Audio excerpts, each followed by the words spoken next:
Rade, ¿cómo les va la vida? Espero que estén fantásticamente bien.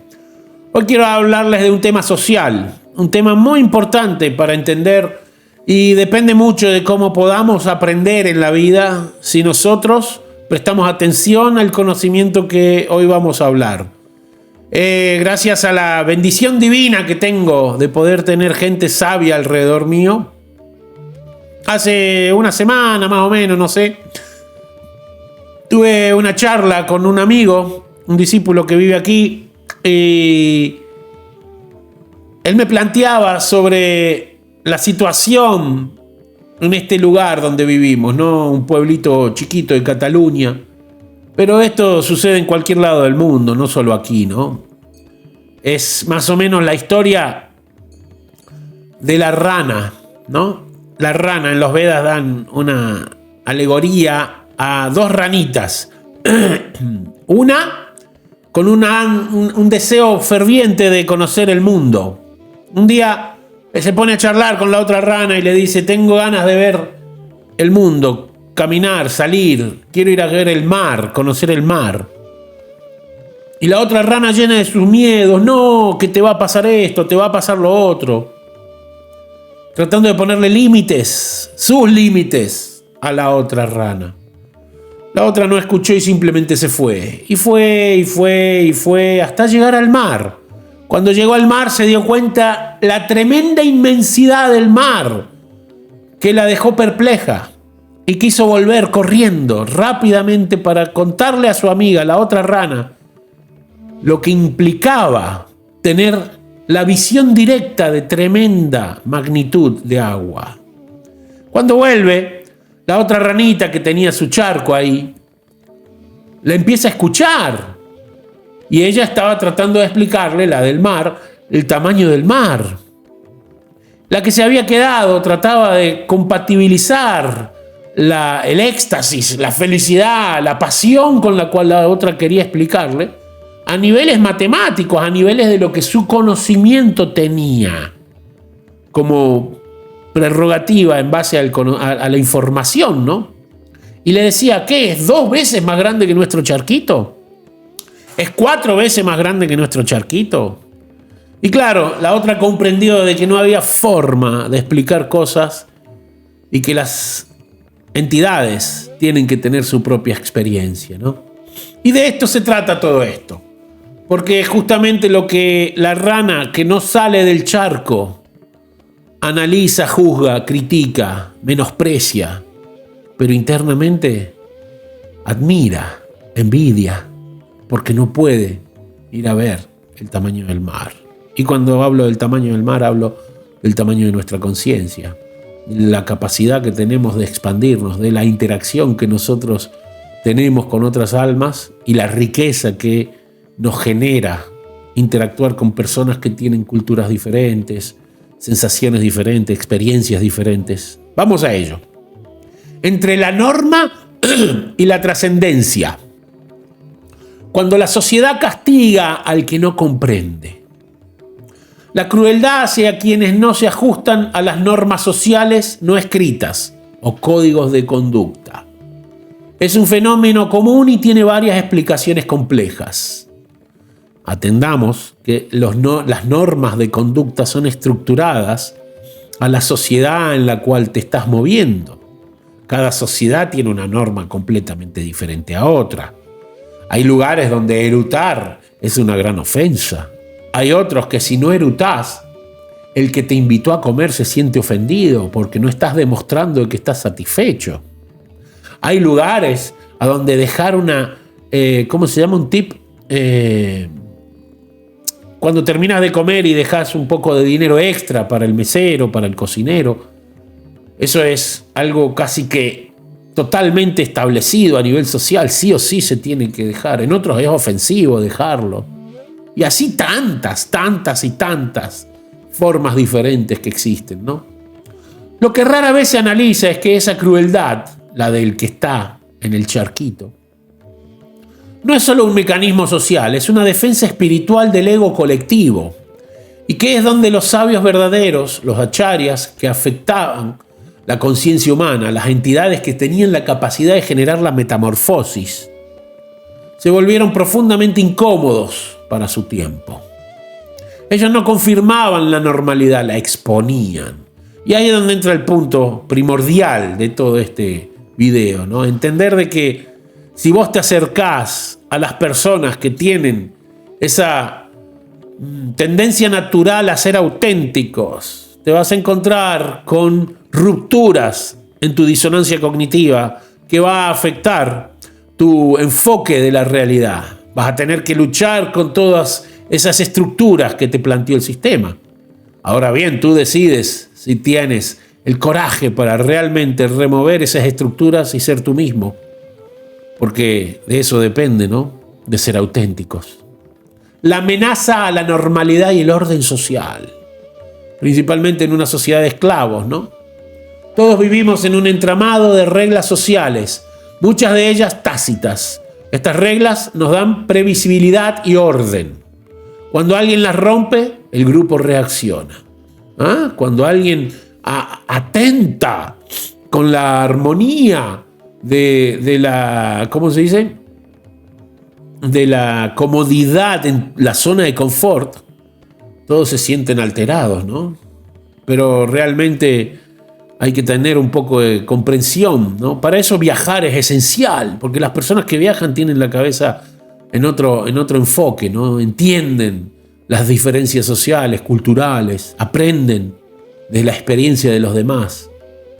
Y lógicamente, los que se quedan como la ranita que no fue a ver el mar, creen que lo que los demás experimentan es algo inferior a lo que ellos tienen, porque es su estructura, lógicamente, donde está basada su confortabilidad, su seguridad, ¿no? La seguridad. ¿Qué seguridad tenemos? Lo único que es seguro, según los Vedas, es que te vas a morir. No hay nada seguro en este plano.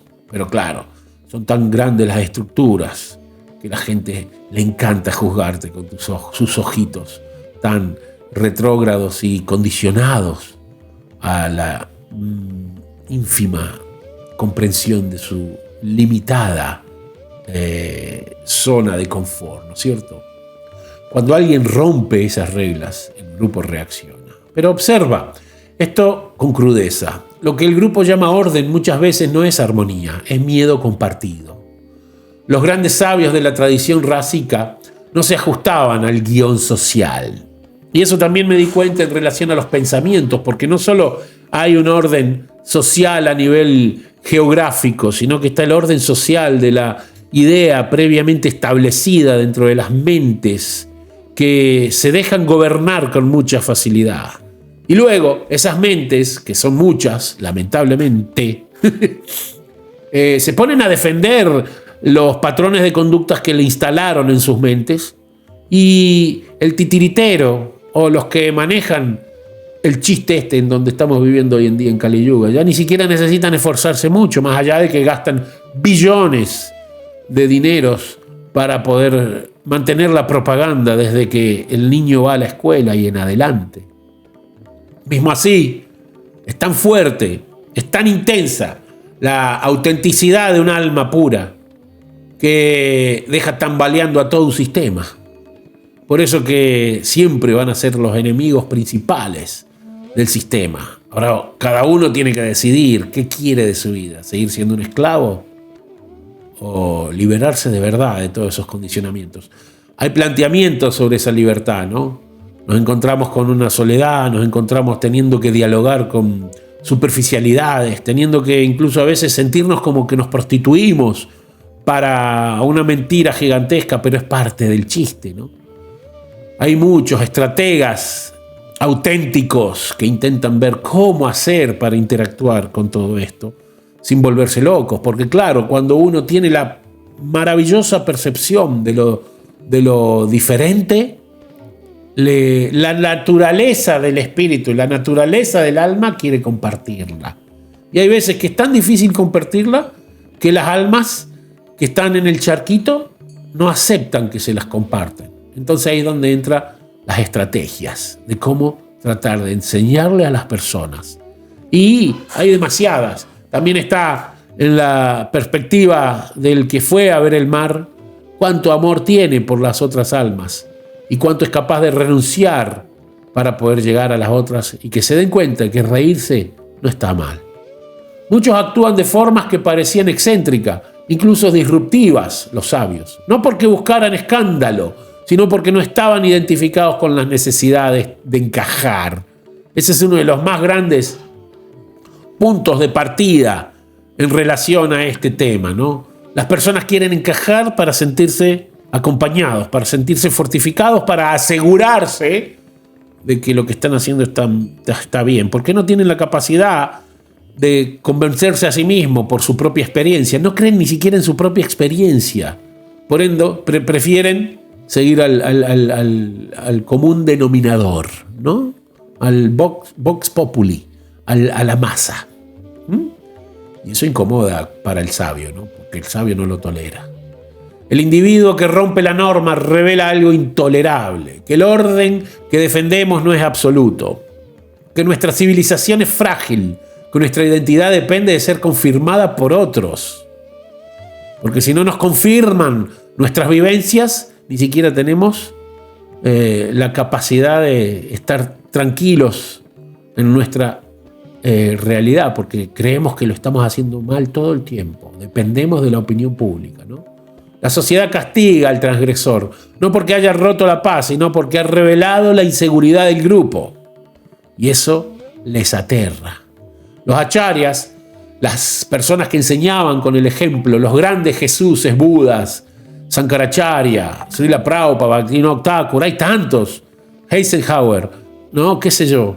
Los grandes en todos los aspectos, porque hay de todo tipo de personajes que rompían la regla. En la política, en la filosofía, en la psicología, en la espiritualidad, en el fútbol, en cualquier cosa. Siempre van a ser diferentes. No hay opción de que seas algo mágico, algo que transgrede la realidad momentánea de este mundo material, siendo como la mayoría. Es imposible. Los acharyas no reforzaban la cohesión superficial, revelaban la falsedad de la cohesión basada en el miedo. ¿Y qué es el miedo? Es el olvido de que nosotros somos un alma. Como tenemos que manejar la constante manutención de la identidad falsa de nuestra mente, nos cuesta mucho ser un alma. Por eso que tenemos miedo de que se destruya. ¿Y cómo se destruye? Encontrándonos con estas personas sabias. Es la única forma. Aprender a escuchar a los sabios es una cualidad divina. La proyección, la frustración, la irritación ante lo que no controlamos son mecanismos de defensa psicológica. Aquí es donde la psicología y la trascendencia se encuentran. Cuando alguien actúa fuera del molde, el ego siente amenaza porque ha invertido años en construir una imagen aceptable, su identidad falsa. La persona correcta, el ciudadano educado, el devoto adecuado, el que sigue la política original del sistema, ¿no? Criminalmente el esclavo, ¿no? Los sabios verdaderos no destruían a las personas, destruían máscaras. Y eso dolía más. Porque al abandonar este cuerpo nosotros trascendemos la realidad de esa momentánea circunstancia y pasamos a otra, por karma, por el ciclo del samsara, del nacimiento y muerte. Pero, cuando destruyen nuestra máscara, tenemos que seguir estando aquí y tenemos que enfrentarnos a la realidad de la máscara que veníamos llevando, cultivando, cuidando, adorando, mi charquito. Porque el individuo que reprime su espontaneidad para ser aceptado se siente violentado por quien no lo hace. Les molesta porque ellos quieren, pero no pueden, porque son parte del sistema. No por superioridad moral, sino por envidia inconsciente de la libertad. La crueldad hacia el diferente es muchas veces resentimiento disfrazado, casi que siempre, diría yo. Y se manifiesta de diferentes maneras, Por eso es que es importante tener un despertar natural, constante y continuo, y asociarnos con gente sabia. El acharya no proyecta, observa, y su observación es tan limpia que el ego del observador se siente desnudo. Cuando lo observas, al que necesita seguir esos patrones y vos llevas un estado de conciencia puro, libre de todas esas circunstancias, les molesta. Solo con observarlos. Ni siquiera necesitas ir más allá. No porque el sabio ataque, sino porque no participa del teatro. A mí no me afecta tu necesidad de representar un papel. Es tu problema, no el mío. Y cada uno tiene que ser auténtico, porque si queremos volver a la realidad espiritual, reconectarnos con lo divino, con la suprema personalidad de Dios, Él no acepta mascaritas sociales de este pueblito o el otro. Con eso no vas a ir a ningún lado en el plano espiritual. Nunca. Es imposible. La única realidad es la autenticidad. Antes o después llegamos a esa comprensión. Es muy interesante observar las personas de cierta edad, 60, 70, 80, cómo empieza a no importarle un carajo la opinión pública. ¿Por qué? Porque finalmente empiezan a darse cuenta que ellos son más importantes que lo que los demás piensen de ellos. Por ende, autoestima, verdadera. Vivir la esencia de lo que son, ¿no? La percepción de injusticia y la falta de reciprocidad. Yo me esfuerzo por cumplir las reglas, ¿por qué él no? ¿Ah? Aquí aparece la raíz del resentimiento social, el sacrificio identitario. Si mi identidad depende del comportarme de cierta manera para ser aceptado, ver a alguien no hacerlo, sin consecuencias aparentes, desestabiliza mi inversión, la inversión de toda tu vida. ¿Y qué haces? Mirá, llamemos a la policía, llamemos a este, llamemos al otro. Que alguien ponga la regla como algo a seguir. Porque esa persona se está saliendo del patrón de la realidad ficticia. Es auténtico, por Dios. ¿Qué hacemos ante un auténtico? El sabio lo sigue. Los sabios afectan la realidad precisamente porque no estaban negociando pertenencia. No servían para ser aceptados, no actuaban para ser incluidos, no hablaban para ser aprobados. Y eso hacía que el sistema los percibiera como una amenaza. Siempre lo fueron, siempre lo serán, porque el sistema funciona tanto y en cuanto los dormidos continúen dormidos. Por eso es que no les gustan los despertadores auténticos, porque están perdiendo clientes, esclavos, partes del mecanismo del sistema. No porque fueran destructivos, sino porque no participaban del intercambio inconsciente. Yo me reprimo, tú te reprimes y así mantenemos el orden. La represión natural, autoinfligida, porque cada uno de nosotros somos responsables de qué tipo de libertad queremos llevar en la vida. Nadie más que tú. Puedes tener gurú, maestro, escrituras, mantras, todos los grandes procesos, pero tú es el que tienes que practicar esa realidad para poder alcanzar esa libertad. Nadie más que tú. Los otros son guías. Te pueden decir, mirá, por acá, por allá, pero vos te vas a tener que quemar solo o tener cuidado de no quemarte. Depende de ti. El sabio que vive desde el alma no entra en esa contabilidad. Y eso confronta brutalmente al ego colectivo. La existencia de causas subyacentes y nuestra falta de empatía. Aquí la reflexión se vuelve más profunda. La sociedad civilizada, civilized, se presenta como compasiva, pero su compasión suele estar condicionada a que el otro no altere demasiado su comodidad. Es tan divertido de ver a los occidentales, con todas sus estructuras, a todas sus patrones de comprensión, creyéndose grandes sabios, llegar a la India. Solo llegar a la India. En el aeropuerto ya no saben cómo actuar, cómo reaccionar ante tanta gente. Cómo ver circunstancias que los alteran. ¿Qué hablar si ya llegaron a una ciudad y tienen que cruzar una calle? No pueden, no saben cómo hacer para cruzar una calle en India.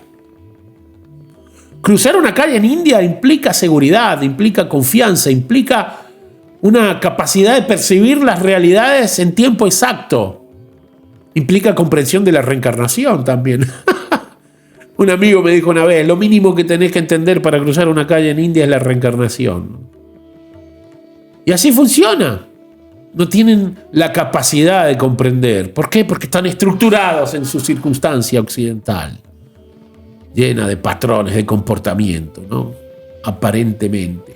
Ojo, para cuando estás muchos años en India te das cuenta de los patrones de comportamientos sociales de India también.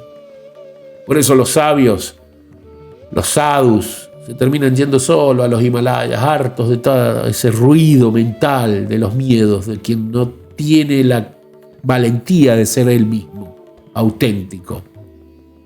Al menos tienen el apoyo de miles de años de la misma cultura, donde los auténticos eran muchos, ¿no? Es muy recomendable ir a India. Cualquiera que quiera ir a India, no dude en preguntarme, puedo ayudarlo. Bajo todo punto de vista, no hay nada que me guste más que aconsejar a alguien que se está yendo a India. La verdadera compasión, ¿no? La verdadera compasión.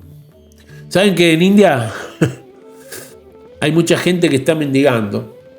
Hay gente que pertenecen a mafias, que son subyugados por esas mafias para ir a mendigar, ¿no? Y eso sí, es un tema.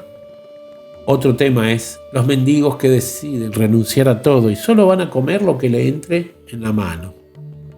Eso es un grado de renuncia muy intenso, ¿no? No hay seguridad, no hay confort. Dependo. Sarvadharma paritayama mikam saranambraya. Dependo de Dios. Que Él me dé lo que Él quiera, lo sigo amando. Eso, para el occidental, es un pobre. Está ahí mendigando. La diferencia entre ese pobre es que él es sabio y el que se cree rico no es más que un pobre intentando representar una apariencia. Muchas veces tuve la oportunidad de llevar occidentales a India y les aseguro que es muy diferente la persona que llega y la persona que se va de India. La búsqueda del despertar es muy intensa cuando el alma tiene deseo.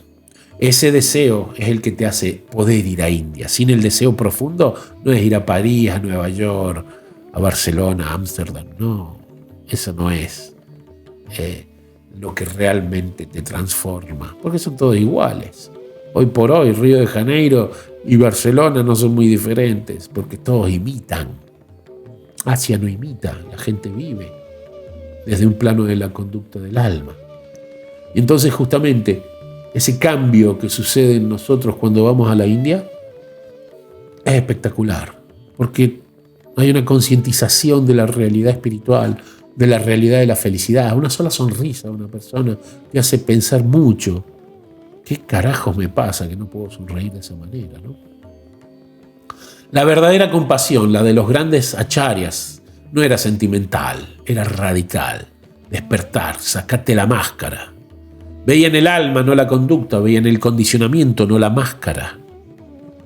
Veían la máscara, pero iban más allá de la máscara. Veían el karma, no el gesto externo. La persona que actúa fuera de la norma puede estar condicionada por cultura, neurodivergencia, historia, trauma, ignorancia, pero necesita adaptarse para poder tratar de dar el mensaje, ¿no?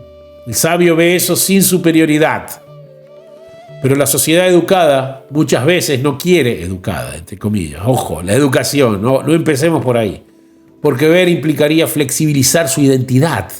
La sociedad educada muchas veces no quiere ver porque ver implicaría flexibilizar su identidad. O sea, adaptarnos y a la vez tratar de ser quirúrgicos a la hora de tratar de dar mensajes. Eso también le pasa al sabio.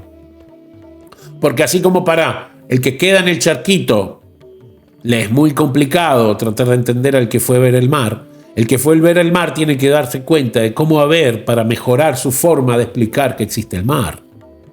Y ahí es donde entra el equilibrio de ambas partes, ¿no? Es más fácil etiquetar que comprender, es más fácil excluir que expandirse. Eso desde las dos partes. Es más fácil burlarse, porque el sabio se burla cuando está en el ego. Acumula muchísima información desde el plano de la conciencia, pero si no está puro de verdad, él se burla por saber. Lo sé, porque he vivido esas circunstancias. Gracias a Dios estoy limpiando eso paulatinamente, ¿no? Pero es más fácil burlarse que examinar la propia rigidez de ambos lados. Y aquí viene el golpe más profundo. Muchas veces lo que llamamos educación es simplemente sofisticación del ego. La patada del ego colectivo al ego colectivo. La hipocresía social no consiste en ser imperfectos, consiste en fingir trascendencia mientras seguimos operando desde el miedo. Miedo a perder esa identidad, esa máscara, ese grupo que me sostiene. Miedo a reconocerme como un alma de verdad trascendente a este mundo material. Miedo de reconocer que me atrae mucho la sabiduría de los que verdaderamente la practican. Decimos somos tolerantes, pero castigamos lo que no encaja. Decimos somos espirituales, pero no soportamos que alguien desmonte nuestra imagen. Decimos somos amorosos, pero reaccionamos con crueldad ante la incomodidad. Me ha pasado de desmontar máscara de grandes gurús.